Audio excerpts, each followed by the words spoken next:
Now it's time for more of Southern California's sports fishing voice. Let's talk Hookup. Get ready for more of the best fishing information and the hottest tips on improving your angling skills. Let's Talk Hookup is sponsored in part by Ford, the official truck of Let's Talk Hookup. Shimano Rods and Reels. Fish with the best. Shimano. And now, Southern California's sports fishing voice, the hosts of Let's Talk Hookup, Pete Gray, Rock Cod Rick Mexa, and Corey Sandin. And welcome back. Hour number 2, Let's Talk Hookup right here on the Let's Talk Hookup app, YouTube and Facebook Live. Pete Gray here along with Corey Sandin and Tim and Duke Ekstrom from the Royal Star. Just got a text. Ricky's boarding his flight in Sitka right now. Okay. He's bringing in Dallas to bring him back 130 pounds of fish. Woo. Nice. Each, I think. Yeah, that's a lot of fish. That's a lot. Yeah. So, but so the limit thing up there hasn't been a factor for him. But we're having a great time talking limit style fishing here on the Royal Star in San Diego. Having fun talking fishing, and we have a great second hour for you. Well, I'm looking forward to it, and having Duke in studio is super cool. Tim too, Tim's okay. Yeah. But having Duke in there, man, I'm learning a lot myself. And, Yeah. And having the Ekstroms jig in and stuff. Right? Yeah. And we're giving away a full day trip on the Liberty. So the first hour was on 97.3 The Fan. We don't have that. So it's all text this time. Right. For the second hour. And taking those texts will be through the app only. And they come right to Pete and I. And you got a question or a comment for the boys here, you can send it. And we're going to give away that full day trip on the Liberty afterwards. So make sure you leave your name and telephone number so we have a way to get a hold of you. Just stoked to be, and Tim, you mentioned how good he is on the boat, but I have to mention just being around Duke himself is a well-mannered young man. And he's good man. He's got it going. I want to hear more about how he's hooking these things on the right, man. He's like, he's into it. It's all about the vertical. Yeah, we were just sitting here talking about it. I mean, I don't want to say it's that night fish is a young man's game. It's not that, but boy, we mentioned like, you really have to be on your A game if you're going to recognize the potential that's there. I mean, it's just as simple as that. It is a really active, really dynamic environment that you have to be 100% engaged. Like if you're out there half asleep or, if you get one of those crazy wide open schools, you're going to get some bites. But if it's that fishing where, you're short stopping, there's fish, you got like, man, you got to be engaged. It's hard, active fishing, and you'll get results. But if it's sleepy time, man, go back to bed. Go back to bed. Yeah. Well, we'll talk more about that. But it's time for the catch report. It is, and it's we got Captain Mark Wish on hold. It's our fishdope.com report, and it's sponsored by Gamakatsu. And if you're like to fish for tuna, and if you're not using Gamakatsu hooks, you're missing bites. The Nautilus Circle Hook comes in sizes as small as a number 4 and all the way up to a 6/0. And for the big fish, a Nautilus HD is tough enough but not oversized. Both come with ring or no ring. You can see your local dealer, or you can look at gamakatsu.com, and got him on hold. You got Mark. Good morning, Mark, Mr. Captain Wish. Good morning, Corey and Pete and Tim and Duke. As always, this is one of my favorite shows. I love listening to you guys talking all this Royal Star tuna fish stuff. Fun stuff, man. So here we go, guys, with the first official report of the summer season. There's a lot going on for sure, but this weekend, unfortunately, the weather's an issue right now. It's kind of rugged, to say the least. Farther offshore, especially. Be cautious, guys. Yeah, 12 and a half foot at Tanner Buoy right now with 20, almost 30 knots on it. It's not that bad. We can handle that. Yeah. That's why Tim's on the beach. Right? No, I took my lumps. The last 2 trips, man, we earned it the hard way. And it's not like it's been a nice stretch of weather. No, it has not. Yeah, but we're ready. It's July next week, so or a week after. Exactly. So it's crazy. It's coming. The good weather's coming. Good weather's coming, and what's really nice about that good weather coming is like up there at the northern Channel Islands, there is so much fish up there.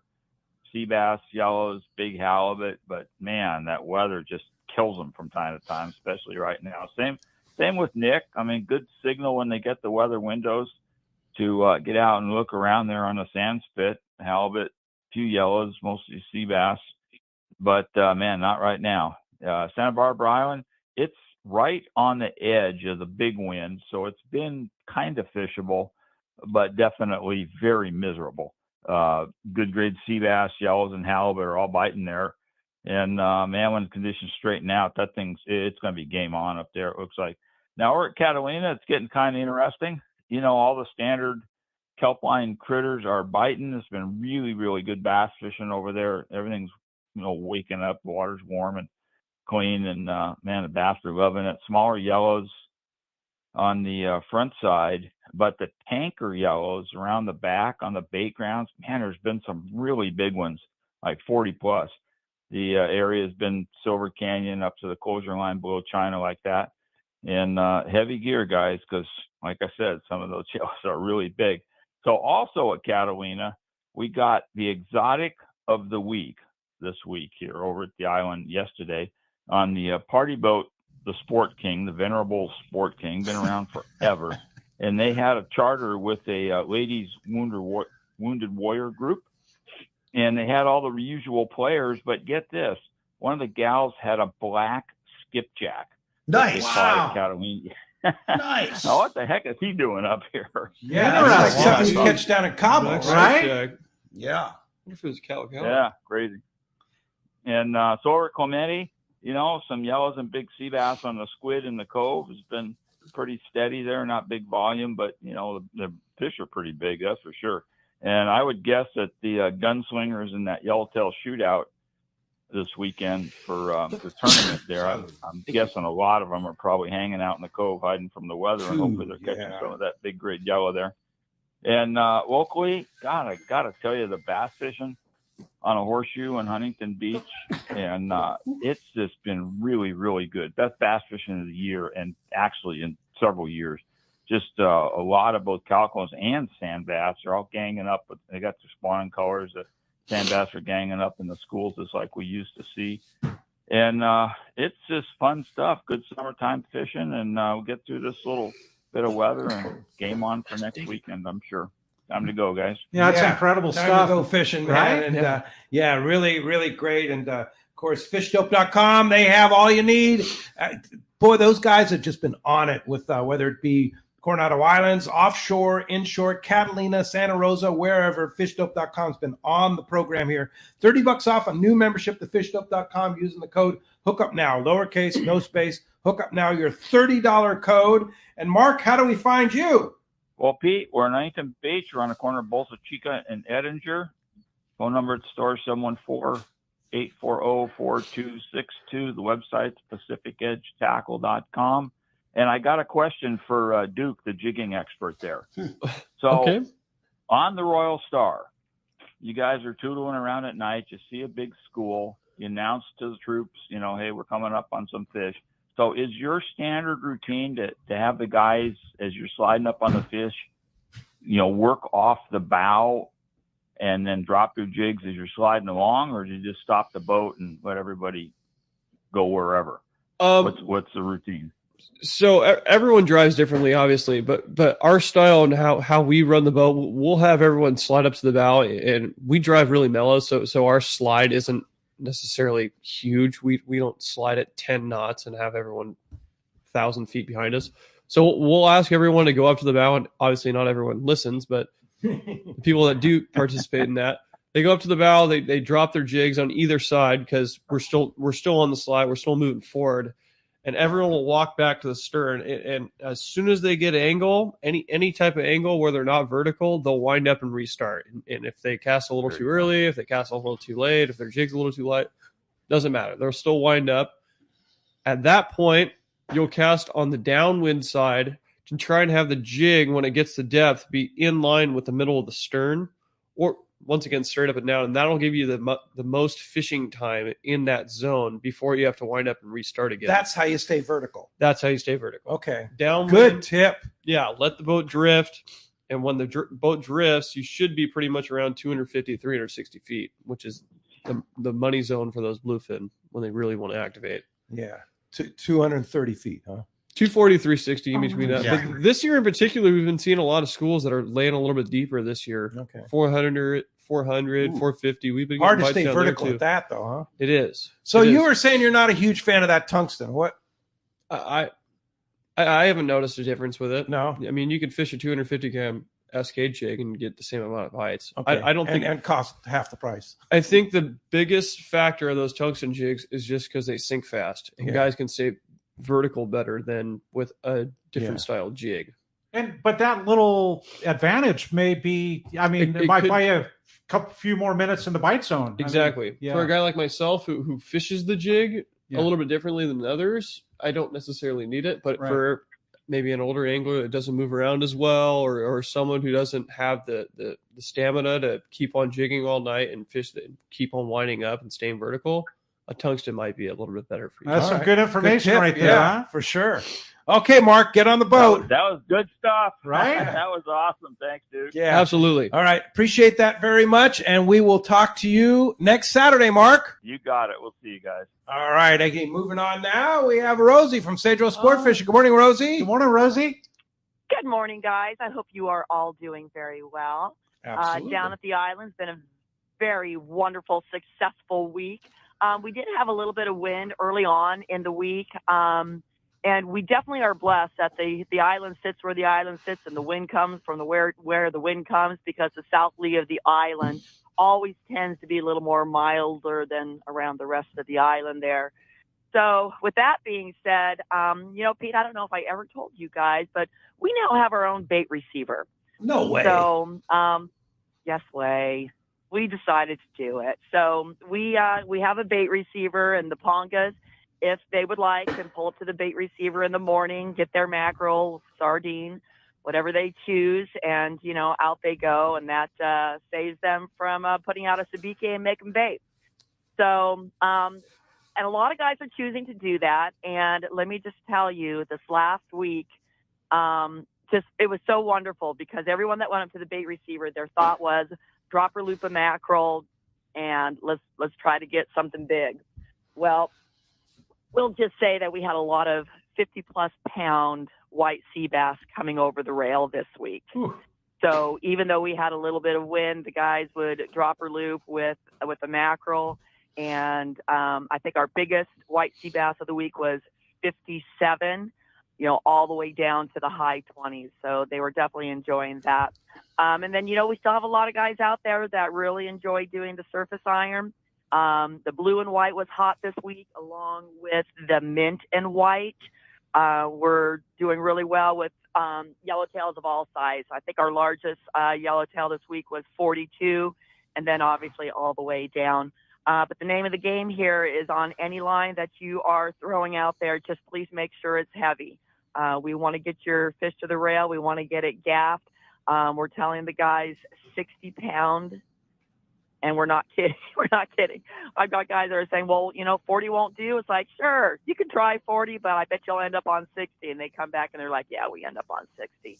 Kelp is still, very thick in certain areas. And a lot of bigger white sea bass are being caught right on the edge of the kelp. And, if you get your fish caught in there, you want to be able to get it out of that kelp. So the heavier line is definitely working for that. Also, we had one spot open up on the Let's Talk Hookup trip at the end of July. Great group of guys is going. Bill Varney will be the charter master of that group. So if you got the end of July, beginning of August open, definitely start thinking about it.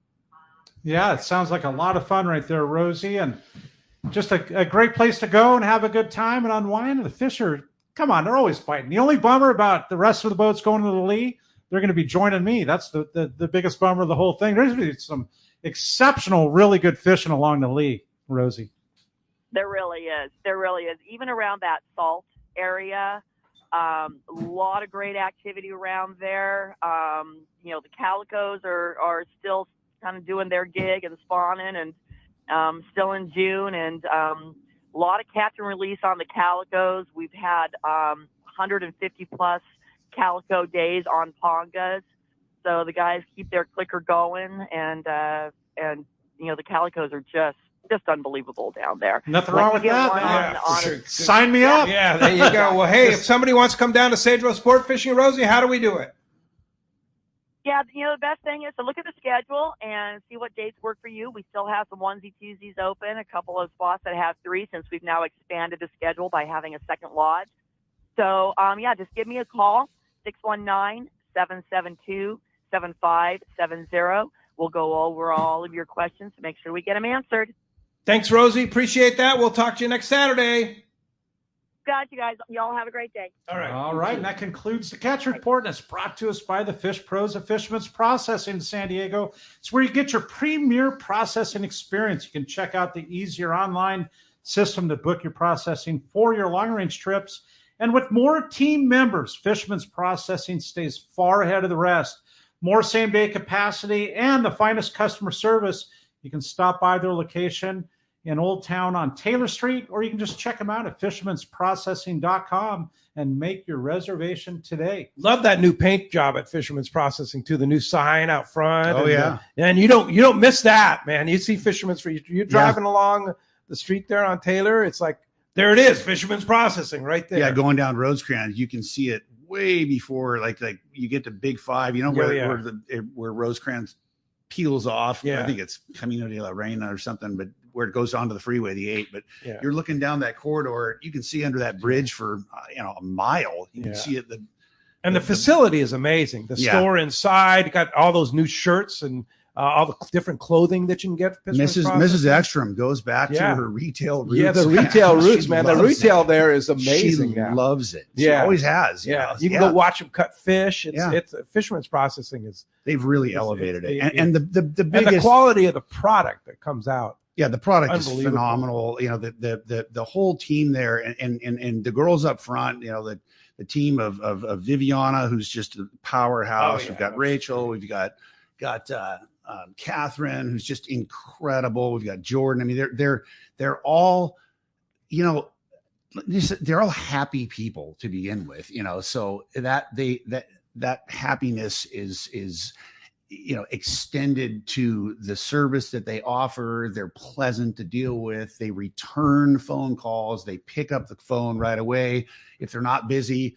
If they are busy, they'll return the call when there's a message. They even return calls if they see a number that just hangs up, because most men are, myself included. It's like, they don't pick up, hang up, and they call those numbers back. Oh yeah. Yeah. So, there's just such a strong focus. And again, this is Marilee. She's has a, incredible background, customer service, all those years in retail. So she's really shifted the focus to a premium quality product, premium operation, but focusing on the customer experience. She just wants to make sure that everybody feels incredibly valued and recognizes that it's a professional operation that prioritizes customer experience over everything. Yeah. So well put. Do you have a great text? I do, Pete. And it comes from Doug in Lake Forest. He says, I'm going on a 3-day at the end of the week. And he says, besides the kite, is there still very few daytime biters? And we've talked a little bit about it, but is that like the only daytime action really happening for a 3-day? Most of it's on the kite. I mean, obviously, there's been a few guys that have gotten lucky enough to catch one on the sinker rig or the fly line baits. But if there is a daytime opportunity, fish heavy line. Do not fish light line. Right. 60-pound minimum on the fly line, 80 to 100 on the sinker rig. This fish is all mixed up. We've been seeing a little bit more of this 40 to 60-pound fish come through and float up, but the majority of the daytime fish has been well over 100 pounds, anywhere from 100 to 250 pounds. Man, so wow. Yeah, so don't mess around. Line. And if you do hook one on 40 to 60 pounders and you have it on 60 pound, I think you'll be a lot more confident getting that thing in on 60 than 20 pound. So heavy line. Heavy line is the key. Yes. All right. Yeah, I have a great text here too.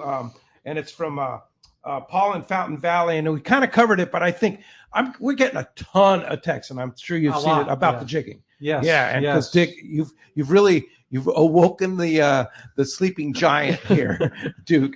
And it says, Pete, Corey, Tim, and Duke, I'm out here walking my dog in the wind, listening to Let's Talk Hookup. Great show as usual. I'm dialed in a little late, and this may have already been discussed. No, we've been discussing it a lot, so don't worry. I would like to hear Tim and Duke's opinion on using heavy tungsten jigs as compared to knife jigs, some of the heavier ones for me, vertical fishing at night. So let's talk a little bit more about that, because that seems to be the subject that people really want to know. And it's a good question because, you go in, you want one of those tungsten jigs, you're talking 100 fully rigged, $130, right? Can I tag this one on too, Pete? Yeah. Okay, because it's the same similar thing. It'll go right in line with your answer, and it comes from Daniel in Santa Barbara. Good morning, gents. Question for Tim and Duke. How are you rigging the heavier tungsten jigs, and are you running smaller hooks? He says, thank you. Okay, so we'll start with the rigging aspect. So at first on the rigging, you're going to want a swivel that's crimped at 200 pound or more, because that's going to be your bite guard on top of the jig at night. A swivel to your main line? A swivel to the main line, and then your bite guard is going to be a piece of 200 pounds. 200 pounds. And it doesn't need to be a long piece. It just needs to be enough to where if the fish grabs it and it swallows the jig, it's just going to be a guard against those teeth. 30 inches? Yeah, something like that. Fluorocarbon or doesn't matter? Doesn't matter. Monofilament. I like the mono a little bit better. That way you have a little bit of forgiveness, a little bit of stretch. But you're going to have that bite guard, and then you're going to have it crimped to a split ring that goes onto the jig of your choice, whatever that is, via tungsten, via SK jig, something like that, KV jig. Now, going to the big jigs versus the tungstens, the Rip Roller 500 grams that are 2 feet long and that are 6 inches wide, those things are not getting bites. And if they do get bites, the fish are bouncing off them because it's such a giant surface area. The fish aren't grabbing the hooks as well. Interesting. Whereas one of those tungsten jigs, it's a smaller profile, so the fish is able to grab the entire jig and grab the hooks a lot better than one of those giant jigs. Now going back to what we were saying about staying vertical, both those options they keep you vertical. And me personally, I like a jig that has a little bit more action than a tungsten. I don't think the tungstens have a lot of movement when you actually jig the jig or move the rod tip up. So when you're fishing a tungsten, it's more about staying up and down and getting down to the zone. Whereas another jig, you're fishing the jig more, trying to do different actions, whether it's slow pitching, fast pitching, straight winding it. The jig has a little bit more action versus a tungsten. I mean, it's really cool. A lot of those jigs have those angled cuts and all that, where they're made to grab, once they get slack, they're made to grab water and go vertical. Yeah. Or horizontal, I mean. Well, I mean, you think what it's replicating a squid, right? So you think about a squid, you see them how they squirt. Moving, just see how a squid moves, even when he's not active. But you know how it makes perfect sense. They cut out and go horizontal or whatever they do. Yeah. Yep. 90 degree. What about the Eddie Bomb? Eddie Bomb's the same deal. It's just getting straight up and down. That's the whole purpose of them. I think they were a lot more popular before when these tungstens weren't as popular. Yeah. So they're still plenty effective. I mean, we still have guys that are fishing them and getting plenty of bites on them. Okay. And going to hooks now. So on our boat, obviously we choose to have either 2 on the bottom or 2 on the top. You can't have them separated. You can't have 1 on the top and 1 on the bottom. It has to be on one side of the jig. And that's solely for our protection as crewmen, because we're spiking the fish and trying to take care of that product. And when there's hooks everywhere, we've already had a few incidents where we've had those giant 8-0 assist hooks in our forearms and in our wrists. So not a good scenario. Not really that fun. No. And a lot of near misses. And a lot of near misses. Yeah. So scary. Not fun stuff. Because those hooks. So one on the top, one on the bottom. No. Either one hook. Either 2 on the top or 2 on the bottom. 2 on the top or 2 on the bottom. Match. Yeah. Okay. Let's talk about what Duke's going to do. Okay. Duke's going to set up a rig and he's going to put it out. Okay. What are you going to do? Where are you going to put your hooks? We already know your bite leader. What jig are you going to use if the fish are at 300 feet? Tim says, okay, fish at 300 feet. Okay, so we got to have a caveat in there because it's conditions based. Yep. You know what I mean? Like, is it blowing 20? Is it blowing 8 knots? Is it, because that really factors into what you're going to Let's say like it's been, it's blowing 20. It's bumpy. A little grumpy. Yeah. Okay, so it's a little grumpy. The fisherman that I am, I cast the jig really far. That way I can get it straight up and down. Downwind. Downwind. So I'll fish either a KB 250 or 300 or an SK 250 or 300. Okay. And I'll have 2 hooks on the bottom of that jig. So then I'll cast it downwind and I'll 2 hooks on the bottom. On the bottom. And that's either a 6.0 or a 7.0. Okay. Whether it's that Mustad or the Gamakatsu is it 720, I think. Yeah. It is. But once we cast that jig down and he says they're 300, I'll go past that a little ways. Because you think about that line, you're going to have some scope in there, no matter what. Yeah. Even if you are straightened down, that jig's still going to have a little angle down there. So I'll go a little bit past that. I'll go around 350, 320, around that, and then I'll start my jigging. Whether that's slow pitching, whether that's fast pitching. And we can tell what the fish are doing. If they're really biting, most of the time you'll get bit on the sink, but sometimes they're not. I'll slow pitch it. So that's lifting the rod tip up super, super slow and having the jig flutter faster and then winding in the slack and doing that slow as opposed to moving the rod tip super fast, winding in that line and trying to make the jig move as fast as you can. Okay. And you're bringing it up through the water column and thus trying to attract one through the school. Yes. Yeah. So and cool. one more point I'm going to put on that. I'm not winding the jig all the way back up to the surface. I'll try and get as many drops as I can through that zone before I need to wind up. As long as it stays vertical. As long as it stays vertical. Now, if I have any angle, I'll wind up and repeat the process. How much angle?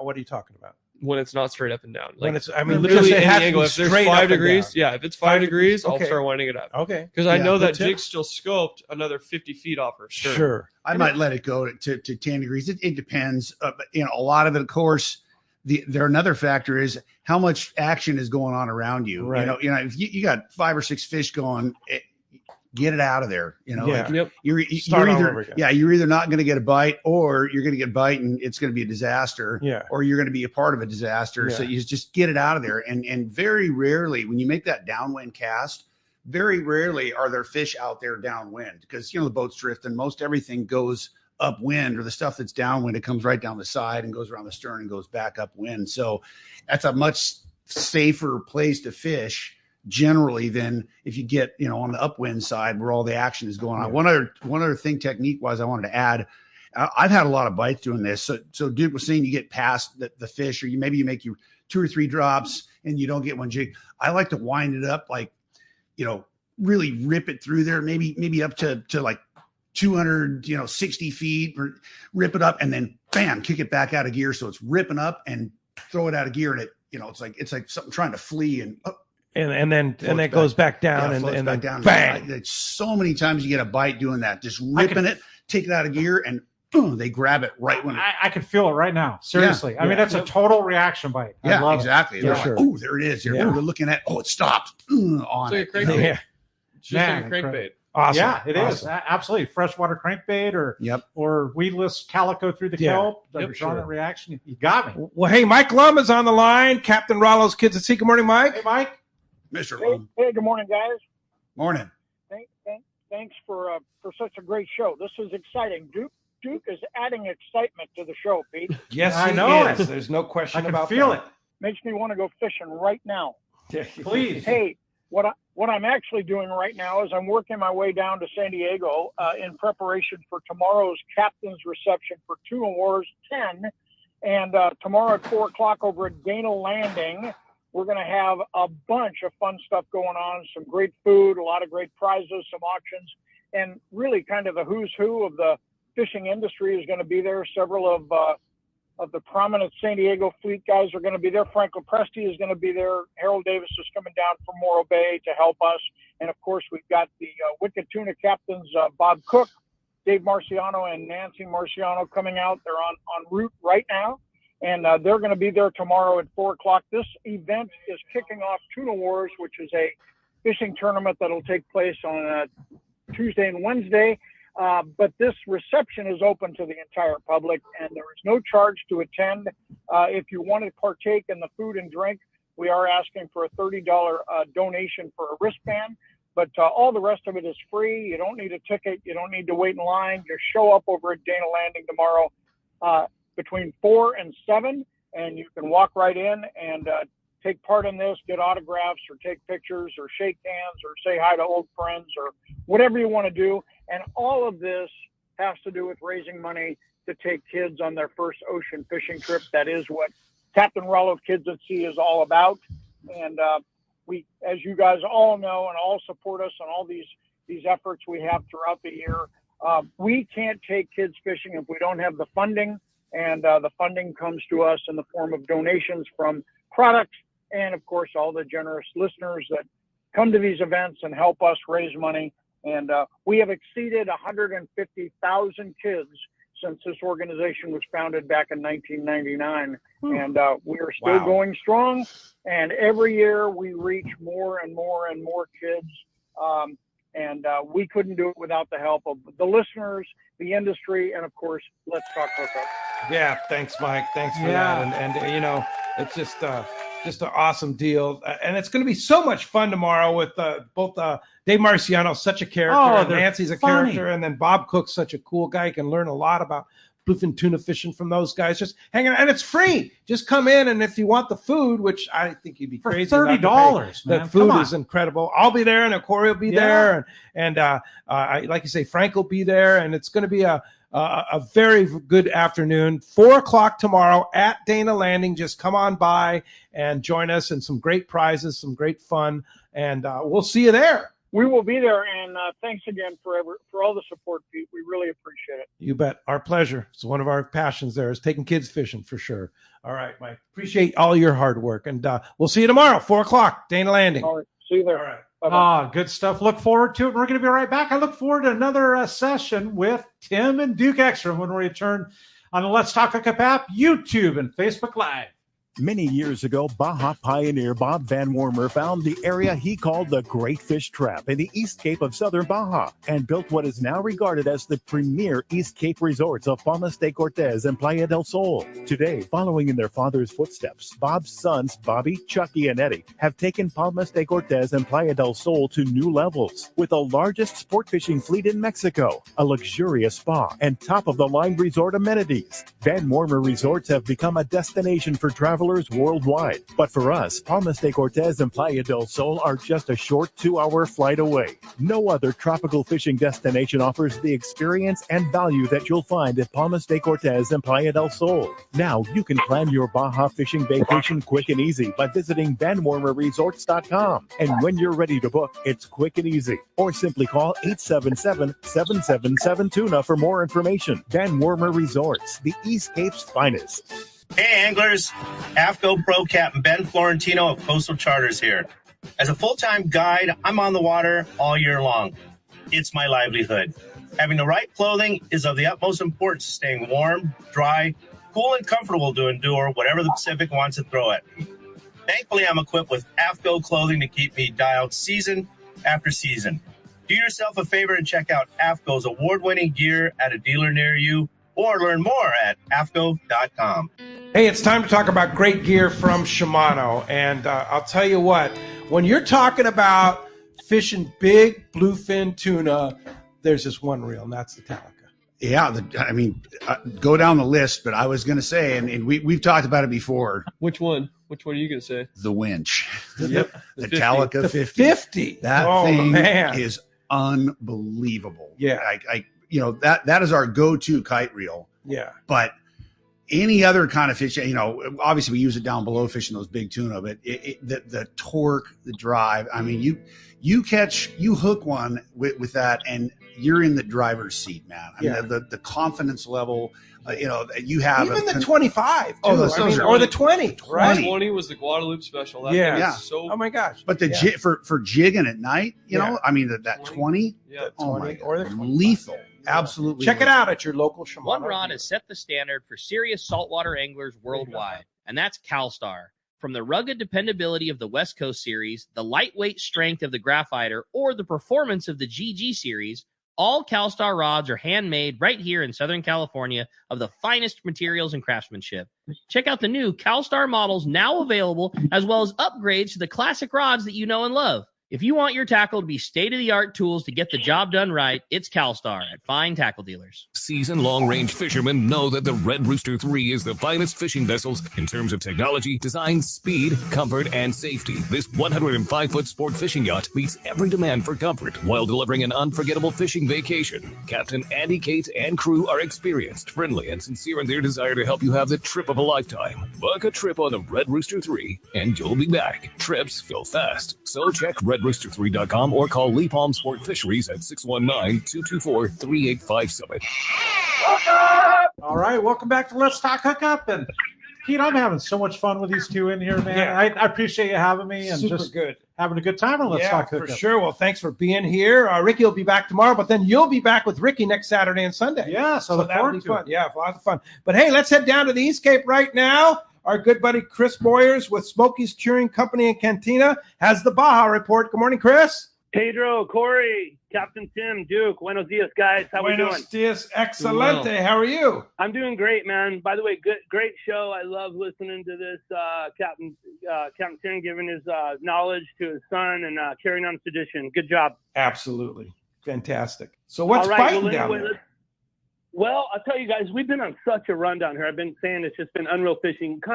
We fell off a little bit this past week. I think it had to do a little bit with the full moon we had, and then we've had a little bit of rough seas out on the outside a little bit that's kind of been deterring guys going out on the Pongas or the smaller charters. But we're getting back in the swing of things. But in terms of the tuna, they're coming back, but they're 40 miles out, and they're probably in the 15 to 30 pound range. But we did get quite a few in the 50 to 65 pound range.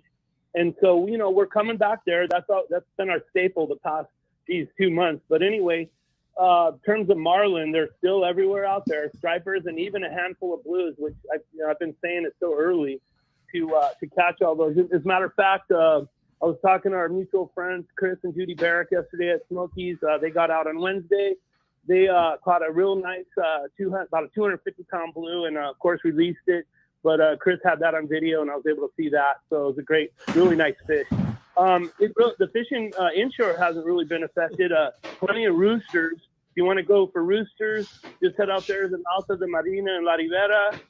Or if you want to go over to Punta Reina at the lighthouse and around that bay, El Rincon. Plenty of rooster fishing, pargos, pompanos.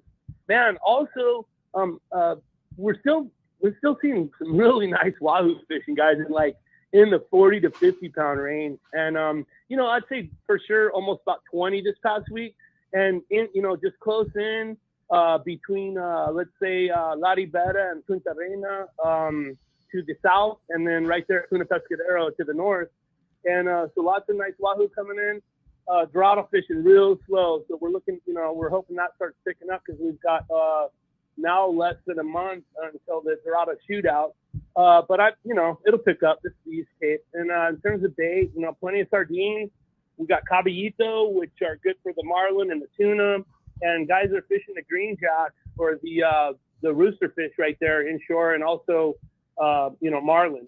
So anyway, yeah, I think we're due to pick it up here a little bit, but it hasn't been too bad. Yeah. All right. Well, next week, we're just approaching July here, and that's kind of the best time of the year down in the East Cape. And of course, how's the bite at the Cantina? Oh man, well, it doesn't matter what's going on the outside. It's always, the bite's always on at Smokies, man. And as a matter of fact, I think we're going to gear up next weekend. Probably going to do another rib night here, probably next Saturday night. We don't do it this time of year every week, but maybe every few weeks. So we'll be doing the rib night here next weekend. All right, fantastic. And of course, Vaquera, the number one boat down in the East Cape. You want to book that? Do you have openings here in the prime season? Yeah, we've got plenty of openings. We're booking every day, but we've got plenty of openings, and you can get a hold of us at vaquerasportfishing.com. You can email me at BajaSmokeDog with 2 G's at gmail.com. And you can call me at 858-231-1358. Matter of fact, I'm going to go out on Monday here. I'm going to get a day out with the boys, go have some cold pops and see what we can find. All right. Good luck, Chris, and thanks a lot for that East Cape report. We'll talk to you next Saturday. Take care, guys. All right, buddy. Thanks. Appreciate that very much. You have a good text, huh? I do, yes. And it comes from JJ in Ocean Beach, and it says, "Good morning, Pete, Corey, Tim, and Duke. What a great show. Lots of amazing knowledge. My question is for Duke. What are your favorite knots to use? Number one, braid to gold label and straight braid to your hook." Okay, so there's 2 different knots there. Braid to fluoro, and then braid to the lure. And what's the biggest fish you ever caught? And the final question is for his sister. And he says, are you single? She thinks you're hot. Yes, I am. Okay, so Spectre to fluorocarbon or monofilament. I like the Bob Sands knot. I think it holds really well. There's a lot of guys that use the FG knot, and it's a hard knot to cinch down if you don't know how to tie it well. So I've stuck with the Bob Sands. I've been tying it for 13 years now. So it has not broke on me yet. Never an issue. What about the RP knot? I don't like the RP knot. No, It slips. really? Oh, with the heavier line, maybe. Slips. Okay. With Slips the a lot. So Bob Sands is my go-to knot. It's the 3-turn uni, and then you do 8 down, 8 up through the loop, pull tight, good to go. Spectra to the hook in general, I'll tie usually like a double San Diego on that. I think it fishes fine, especially when you're tying it to like a bite leader for your knife jig setup. And then fluoro to a hook, when it's heavier line, like 100-pound and more, I'll tie the 5-turn tri-link. That knot is the best. Tim taught me the 5-turn tri-link, Yeah. man. That is it doesn't break. That is an amazing block. Yeah, it doesn't break. It's not an easy knot to tie. No. You got to get it right. Yeah, you gotta get it practice right, it. man. Yeah, but that thing's the bone. is a knot. And It's a great knot. for lighter applications, I'll just tie a normal San Diego or a Palomar on your dropper loops. And the biggest fish you ever caught? Oh shoot, I don't even know. 140, 150 pounds. Yeah. For Bluefin? tuna wise, yeah. Yeah. I haven't caught one over 200. I've hooked it plenty, but Right, I yeah. haven't. I can't say that I've caught one over Yeah. 200 by myself. Yeah. Yeah, for sure. A great text here from Dennis, and he says, "I love Fisherman's Processing. The 5 mil bags keep fish fresh for the longest time. I have had bluefin for over a year, and it's still so fresh. Thanks. See you in a few weeks on the Let's Talk Hookup 4-day trip." Oh, that's epic. Yeah. Thank Yes, you. sir. Hey, if I had to add one thing, and you know, we've said it a million times, so I'll keep it short, but make a reservation. Make a reservation because we want to. I mean, Royal Star anglers, everybody. You know, Fisherman's Processing. You know, obviously the majority ownership is on Royal Star, but we don't prioritize Royal Star over other customers. Customers are customers, and you know, Mrs. Ekstrom is you know, she's dedicated to make sure that service is premium for everyone. That said, the reservation system is open for everyone, and if you don't make a reservation ahead of time, and then you know the day of your trip, oh yeah, that's right, I go to make a reservation. Hey, that same day fills up. It does, especially as we get into the summer. We can only process so many orders same day. You know, I want to say they have it capped at, I don't want to talk out of turn, but it's somewhere in the high 20s, maybe a little bit more variability in there because we don't know what's coming in. If catching is down or, you know, one a piece, we can increase our same day capacity, but the reservations are really important so we can staff accordingly, but we want to make sure that our anglers are prioritized, and we prioritize them by making that reservation. Make the reservation. That way we know. Yeah. And So the we'll be earlier there you make for the you. reservation, the more, if you're doing same day, they're going to call you. Yeah, absolutely. And you know, even also we just have so much capacity. We can only take so much fish in, and it's a lot, but when the season's ramped up, everybody's running, we can hit that a lot mark pretty quickly. Pretty fast. And let me tell you the nightmare of all nightmares. You come up to Fisherman's Processing. I'd like to have my fish processed. Sorry, we're full. That's a nightmare. Then what? Yeah. Then what? Then what? You know, I mean, now there's 3 processors. Maybe they'll have capacities. That's Maybe fine. not. But, you know, I don't want to ever, Mrs. Ekstrom, our team up there doesn't want to have to be put in that position where, you know, if you'd have just made a reservation 2 months ago or a month ago before your trip. Or a week ago sometimes. Maybe. You know, maybe. But, you maybe. know, But better earlier the better. Better earlier than. Yeah. So anyway. I have another great text here, and it's from Jack and Ramona, and let me bring it up here. And it says, "Good morning, man. After you get a bite on these big bluefin, do you keep the reel in high gear or drop it to low?" Ooh, that's a really good question. Really good question. Keep it in high as long as possible. Yeah. Because you never know when that fish is going to head shake and charge the boat where you need to catch up to it. Whereas that low gear ratio, you aren't getting nearly as much line as that high gear. So when do you drop it to low? When you're in circle and you have constant tension on the fish. Okay. So when that fish is constantly and you have a good bend in the rod and it's straight up and down, that's when I'll go into low. That's But when you go into low. if it's outside and it's running across, not vertical, once again, I keep it in high. Just in case that fish charges you, you want to be in high gear and catch up that line and keep constant tension with it. Yeah, basically, if you can't turn the handle in high Put it in gear, low. then you can put it in low. But it's really a good point. And we made it earlier with those jigging reels, that high gear rate, and you just keep that constant pressure on them, turning it. That those bluefin will come right towards that pressure. You know, they'll make that first run and get jerky, turn around. And as long as you keep taking up, you don't give them any. If you're in low gear, that and that thing turns, it comes at you, it's going to turn its head, and once it turns its head and gets You're done. it's going to smoke you. You know, it's like so another Tim, 50-yard run. Another, you know, you're just extending that battle. I want to ask you the scenario you just laid out, where the fish is coming up like that in high gear and you're getting it coming. Same thing during the day, or is that mostly nighttime? They will do that during the day. Yes, bluefin are notorious. Like they really don't. Very, very different than yellowfin, where yellowfin typically you hook one and they smoke you. You know, I mean, they take a long run and then the battle begins. And bluefin, I would say the vast majority of the time, they might make a short run. They might, you know, a short being 50 yards or 75 yards, and you wind them just pretty much right up. They come up and it's like, oh, color. And, you know, you're thinking, yeah, I'm going to get them. And then the battle begins. Like those. The head shaking and redirection. You know, so-and-so's. God, man. I mean, I've seen color for 30 minutes. The thing is just, you know, just the meanest, baddest under the boat, the wheel back. And, you know, they get to like that certain depth, and man. Swirly. Oh, yeah, squirrely. And the yellowfin will be more in a circle and more in a pattern. Yeah, usually they make that big long run. The battle, the battle ensues, and then by the time you get him up to color, he's basically exhausted. Most of the time he's exhausted. So it's the circle, and up he comes. Doesn't go that way every time, but it does. It does more often with yellowfin and bluefin. Yeah. Bluefin are just notorious for that. Get them up to color, and then that head shaking, jerking, back and forth, up and down the side, under the boat. And the crazy thing is the bluefin doing that have more teeth than the yellowfin, right? Oh, yeah. More exaggerated. So that's why the heavy. Yeah. Whether you're jig fishing, bait fishing, whatever it is, I mean, you really cycle through a lot of them. And that's why, like Duke said, you got to have that. You got to have that chafing gear. Yeah. Chafe gear, yeah. The chafe gear, the bite protector there. 200 minimum, 500 pound, even better. Really? Yeah. Oh yeah. Yeah. I've fished longline. Really long cord on it before. Tuna cord?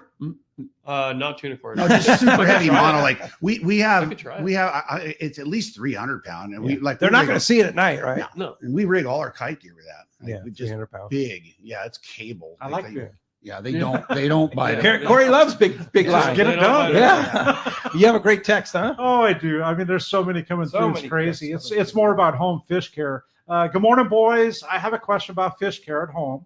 How long should I leave a fish in the cooler on ice, and how long is too long? And that comes from Rory in Lakeside. What kind of fish are we talking about? I don't know. That's a good one. I mean, if it was a tuna, let's go with the tuna. It depends on the ice. I mean, yeah. All ice is doing is you're trying to maintain the same core temperature, right, at the same time. So I'll think of it as an RSW system. So yeah.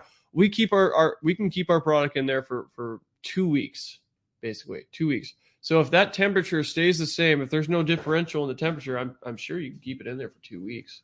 If that core temperature stays the same. And I think more importantly, like from doing home stuff, like that first 24 hours, like over that, you've got a nice hard brick to work with, and chilled from the core, and at minimal 24 hours. Yeah. Yeah. I mean, I think, it's like, how long do you, if you're bringing it home, how long do you want it to sit in that cooler? I know. I mean, if you're going to have it on ice, and I'm going back to the salmon boats up north, we'd have 7 days is what we would max out at, but that was saltwater ice, and it was dry. I mean, if it's sitting there in slush, that's not as good as ice that, even if they add a little salt so it stays in ice form, it doesn't turn into a liquid or a semi-liquid. If you're going to keep it in your cooler for a long time, whatever, you can't get to it, you can't fillet it for 4 or 5 days. Okay, fine. But don't let the ice turn into soup, because that's going to affect the quality of the you fish. want it cold. Yeah. So keep it packed in good, ice. Hard ice. I say hard, but ice that's just not wet. You know what I'm saying? What about throwing salt into that ice to keep it cold? That'll get it colder. Oh, yeah. It'll keep it colder. If you put too much, though, you'll freeze the damn thing. Oh, really? Oh, yeah. Okay. All right. Some good tips. Interesting. Hey, another really good question from Doug in Oregon. Do you find schools at 300 compared to 150 or 200 more likely to bite wide open? Oh, I want to go back to the question. Yeah, the question earlier. Remember, who was it? Seeing him at 200. Yeah, he was talking about asking if we see him at 200. We do run the meter way down. It's like right in that transition from dark or from dusk to dark, a lot of times we'll just be drifting along, wait for dark, and you run the meter and the sonar way down there, 150, 180 fathom. You'll see them down there. Yeah, you see them 100 slowly. fathom. Oh yeah, Oh yeah. Slowly, and we hook them down there too. If they're down there, If you know they're there, you can drop I down. mean, if somebody's motivated, say, hey, you want to drop down there 600, 700 feet and try it, and we get bites down there. That is crazy. Yeah, we do. As long as it's, if it's calm weather, you can get down there. Are they? Are they down there feeding that deep, for sure they or are. is it For travel? sure. What is it? Hey, this last trip, we were fishing on that west wing of the butterfly bank, and they had little sable fish in them and little bottom grabbers. So they were down there 250, 300 fathom grubbing that. Yeah, but they're sable fish are over 1,000 feet. Yeah, right? but I don't see, on the sonar, typically we'll see the fish up shallow on the sonar. Like we'll run around at night and the majority of the time, like I'll have it, and every boat's different based on how deep the sonar is and how much throw they have in the shaft coming out of the sea chest, But I run it at like 600 degrees, 18 degrees at tilt, which is, basically going from 40 feet to 240 or 40, 40 to 280 roughly is the beam that's sweeping out in front of us. And most of the time we'll see them at the top of the beam. They're up there kind of shallow, swimming along at, 20 feet, 20 to 60 feet. And you're coming in underneath them. You see them up there. And then as you get close, they dive down, so you'll get them on the meter. Okay, I see them down there at 30 fathom or 40 fathom, but they weren't swimming up there. They weren't swimming at 40 fathom when you pinged them on the sonar. They were up high, up there at 40, 60 feet, whatever it may be. And they just, interesting. That's what they do most of the time. So it's hard to say what's going to bite better, the stuff high or lower, what's going to bite wide open. I don't think you can make that determination, depends on the based school, on where you see it. I mean, nighttime. A lot of times at night, I'm going to answer Daytime? one thing. Do it. A lot of times at night, those smaller fish, smaller being like those 20 to 60 pounders, if you see them, they're going to be a little bit shallower. You'll see those at like 20 to 30 fathoms. And they'll go off a little more wide open. Once again, it all depends. But that you will see the smaller fish a little bit higher than the bigger fish. The bigger fish usually lay in between 40 and 60 fathoms. Night and day? Night. Day, they kind of lurk along the surface. They have a different signature on the machines too. They get real balled up tight. They almost look like bait, when there's those little fish. I get geeked out on this, man. I know. And I'm not an offshore tuna endless. guy, right? But I love hearing that. I mean, I love learning, and I'm learning from Duke. Man, for sure. You have a good one? I actually, I just read my one. last one. I have a good one here. So let me open it up here. It's from Steve in Monrovia. He says, great show this morning. Tim and Duke in studio. Just a comment about Tim. I fished a lot on the Royal Polaris back when Tim worked for Frank, and I just remember his incredible energy. I could not believe how he could keep moving between gaffing fish, untangling anglers, scrubbing the deck, and all the other choices all the other chores that take place on the boat. Seems like he never stopped moving. There's no wonder he went on to great heights with his own business on the Royal Star. Well deserved for sure. My nickname around my house, it's perpetual motion. Perpetual motion. Is that true, Duke? Oh yeah. Oh yeah. But at 3 a.m. Yeah, like back in the day, especially, there were so many times that when I was running Royal Star, I kid you not, we get a jig strike, whatever it be, I see something on the meter, and I would be the first line in the water. Like I'm driving, right then, pull it back, fly down the ladder, pin a bait on, drop it back, and cast the jig. Yeah, everybody's walking out of the galley, and I've already got one on.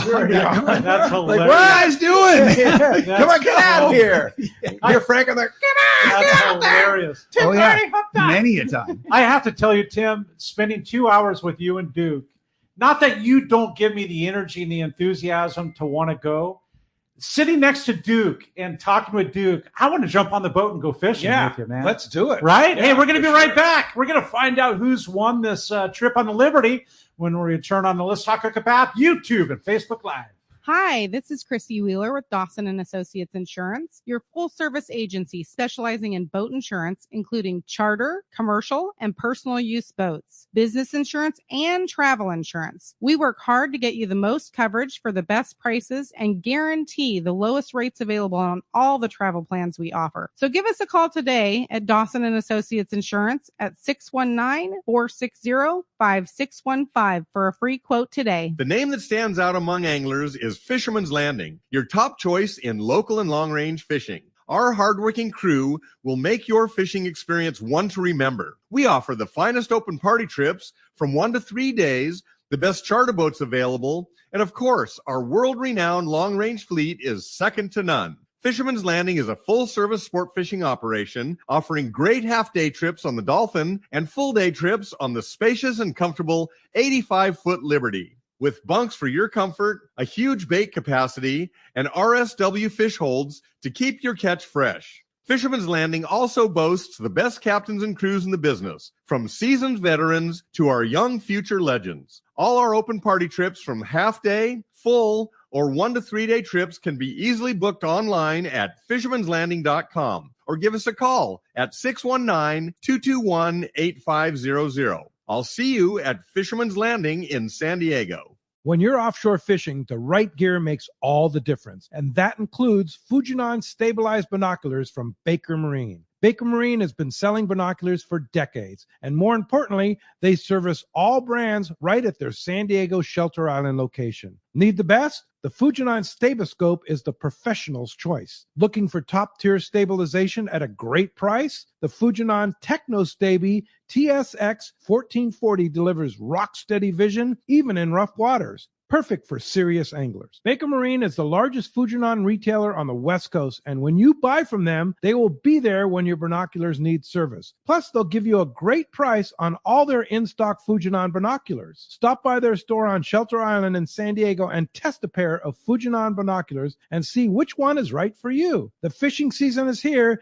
and you know you need a pair of stabilized binoculars. So get them from the experts at Baker Marine. Learn more at bakermarine.com. Hey, this is Rosie with Cedros Sport Fishing. We have always been the leader in fishing trips to Cedros Island. We have set the bar even higher with our second lodge opening for the 2022 season. Side-by-side lodges sitting on the cliff's edge with relaxing ocean views. With direct flights departing through the CBX in San Diego, we are committed to providing first-class service to our guests and an unforgettable fishing experience. Come check out the Yellowtail and Calico Bass capital in the world. Nobody does it better than Cedros Sport Fishing. Call me at 619-772-7570 or check us out at cedrossportfishing.com. It's employee pricing, and it's happening now at your San Diego County Ford dealers. That's right, employee pricing across a full lineup for trucks and SUVs. A lineup featuring California's #1 truck brand and Ford F-Series, America's all-time best-selling SUV and Ford Explorer, the iconic Ford Bronco, and more. No automaker employs more hourly workers or assembles more vehicles here in America than Ford Motor Company. And that's a commitment your San Diego County Ford dealers share by offering employee pricing to you. It's only for a limited time. Exclusions apply. Hurry to your local San Diego County Ford dealer today. All right, we're going to have Duke flip the prize coin for the trip on the Liberty. Go for it, Duke, right there. It's Texter. Today the Texter is Paul. Paul in Fountain Valley. Congratulations. Right. Congratulations, Paul. You win that trip on the Liberty. And Duke and Tim, man, what a great show. We could go on for another 4 hours. Right? We could. Just got to do it again. Yeah, we could. So if somebody wants to book a trip on the Royal Star, I know your trips are pretty full at this point. Do we have any chances to get on? So even when the trips are full, it's always worth a phone call to Tracy in the office, 619-224-4764. She works miracles. Right. And she's got Put you on the list and say, hey, I got an opening on this. Let's Talk Hookup 4-Day, for example. Right. Get on a waiting list because stuff, it happens all the time. Openings become available last minute within the last couple of weeks. So give her a call regardless if you want to go on a trip and she'll, do her best to work her magic and get you on. Otherwise, hey, I'll let Duke talk about the social media because he's got it rocking on the internet. Yeah, he does. A lot of social media. Tell us about the how do we connect? So we're on Instagram right now. We're working on other platforms in the future right now, but we want to focus on Instagram. That is all undercase Royal_Star Sport Fishing. Once again, Royal_Star Sport Fishing. We post pretty much daily content of our trips, and we really like to live from the boat, obviously, and live from land too. I'll get pictures from the guys and from whoever's running that trip. we'll put good content out, whether it's the schools or our anglers having a good time. We really like to feature the anglers more than the No, crew. it's great stuff. Yeah, so you're doing it, and so that's you. Yeah, that's all me. Of course, it's all me. Right? Yeah. Yeah, fantastic. I'm still old school. Yeah, you and me both, man. I'm RoyalStarSportFishing.com, struggling like with daily fish reports with a picture. sure. I still like to keep the Call daily Tracy. narrative Well, going. great to have you guys here. Hey, tomorrow on Let's Talk Hookup. Thanks, by the way, to Alex in the studio there, and thanks to Adam for doing the Let's Talk Hookup tomorrow. Captain Dave Marciano and Nancy Marciano and Captain Bob Cook from Wicked Tuna will be back 7 to 9 a.m. Ricky will be back in town. Thanks, Corey, for being here, and we'll see you tomorrow morning, 7 to 9 on Let's Talk Hookup app, YouTube, Facebook Live, and 97.3 The Fan.